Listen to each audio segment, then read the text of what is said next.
Hello everyone, तर मी आज तुम्हाला पंजाबी स्टाईल छोल्यांची परफेक्ट रेसिपी सांगणार आहे। छोले रात्रभर भिजत घालले होते आणि सकाळी सर्व कुकरमध्ये काढून घेतले।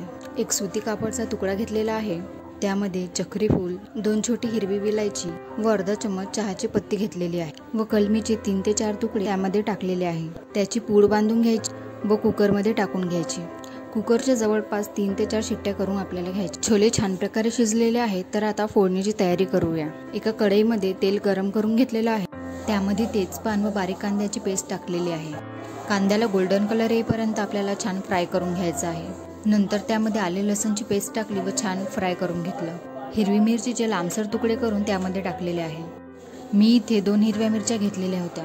नंतर फोडणीमध्ये अर्धा चमचा हळद, 2 चमचे लाल तिखट व 1.5 चमचे मीठ टाकलेलं आहे। ते छान मिक्स करून 2 मिनिटे छान शिजू दिलं। नंतर त्यामध्ये 2 मीडियम साईजच्या टोमॅटोची पेस्ट टाकलेली आहे। तेल सुटेपर्यंत टोमॅटो छान शिजवून घेतलेले आहे। नंतर त्यामध्ये शिजवलेले छोले पाण्यासहित टाकायचे आहे।